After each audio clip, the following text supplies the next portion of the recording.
Praise the lord. మన ప్రియ ప్రభువు రక్షకుడైన యేసుక్రీస్తు పేరిట మీ అందరికీ దీవెనలు శుభములు కలుగునుగాక.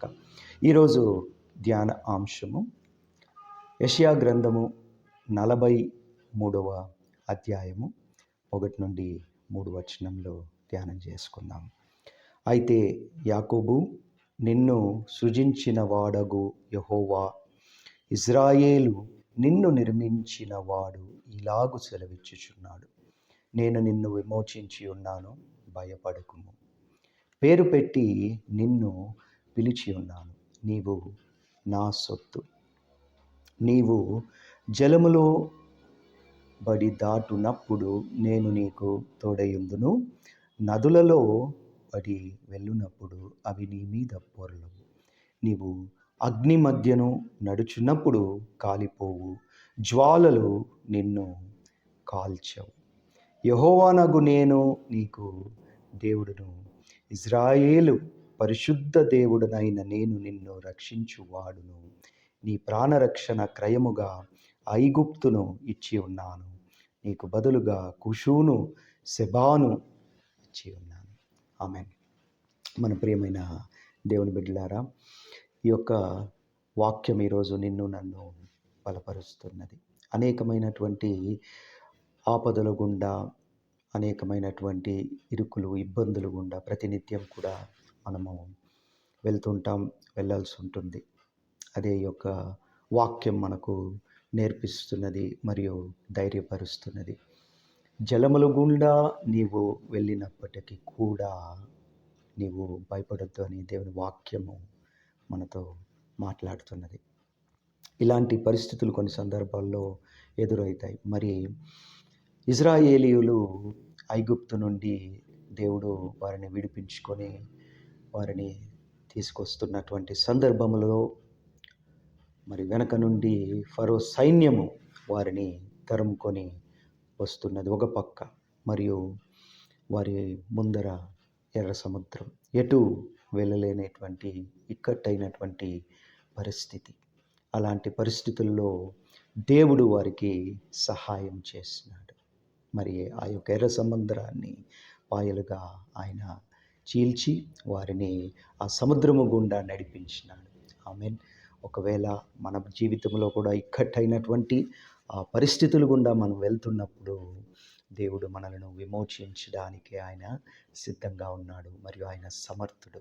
అందుకే నీవు భయపడొద్దు.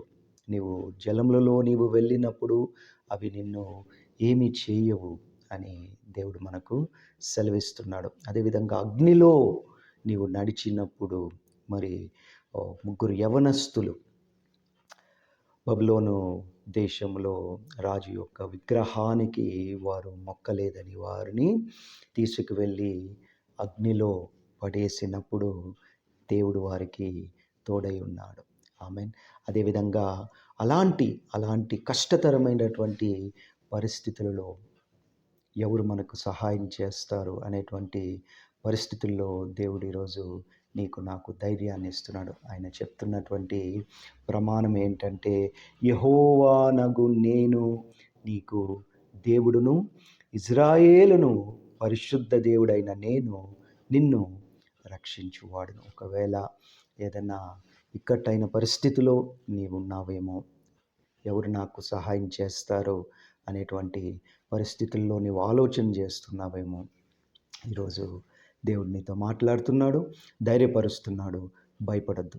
ఇజ్రాయేలును ఏ విధంగా అయితే ఆ యొక్క ఇక్కట్టైన ఇరుకైన పరిస్థితుల నుండి దేవుడు వారిని విడిపించి తీసుకొచ్చినాడో, వారికి సహాయం చేసినాడో, మనకు కూడా ఆయన సహాయం చేయడానికి సిద్ధంగా ఉన్నాడు. మనం చేయాల్సిందంతా ఆయన వైపు చూసి, ప్రభువా ఈ పరిస్థితి నుండి నన్ను విడిపించు అని విశ్వాసంతో మనం ప్రార్థన చేసినప్పుడు దేవుడు మనల్ని విడిపించడానికి సిద్ధంగా ఉన్నాడు.